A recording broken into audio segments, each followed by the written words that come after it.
Ayun, pretty good. Uy, pengi. Galing to. Kadarating nga lang ni ABM galing school at meron nga siyang pasalubong. Nag-PE nga sila at meron daw mga nagpa-games at dahil nga daw siya ay nanalo, kaya nga daw eto ang premyo. Ilang pirasong tsokolate at isang Tetra Pak na juice ang kanyang nakuha, kaya nga daw hindi na niya ako pinasalubungan ng adobong mani na pampa-arthritis. Charing. At kinabukasan nga, bali nga kanina ay meron nga kami ditong 1 kilong paa ng manok. Hindi pa nga siya masyadong malinis at meron pa nga siyang mga balat-balat, kaya naman binuhusan ko siya ng kumukulong tubig. Ibababad ko nga lang siya saglit para naman mabilis kong matanggal yung mga balat ng manok. Pagkatapos ko namang matanggal yung mga balat ng manok ay eto nga isa-isa ko naman tatanggalin yung mga kuko.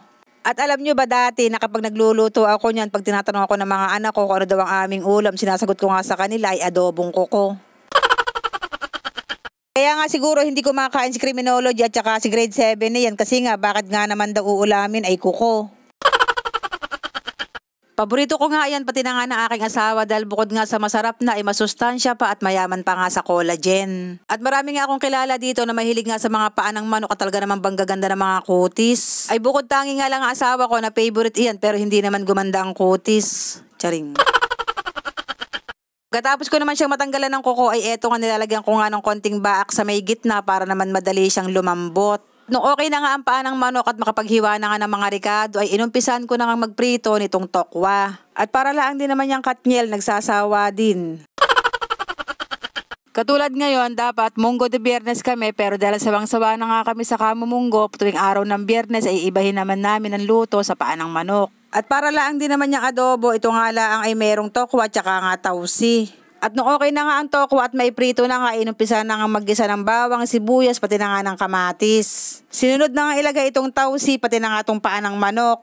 At konting halo-halo lang at pagkatapos nga inilagyan na namin ng sangkaterbang tubig. At ewan ko kung naniniwala kayo sa ganito, pero kami pag nagpapalambot kami ng karne or ng kahit paa ng manok ay naglalagay nga kami ng Ajinomoto. At nung malambot na nga ang manok ay dilagdagan lamang yan ng toyo, pati na nga yung piniritong tokwa kanina. At hindi na nga namin yan nalagyan ng kinchay kasi naman po wala ho ako nabili kanina. Kaya nga sabi ko okay na yan, kami lang din naman ang kakain. Okay na nga, eto kinuha ko na nga yung aking kaparte.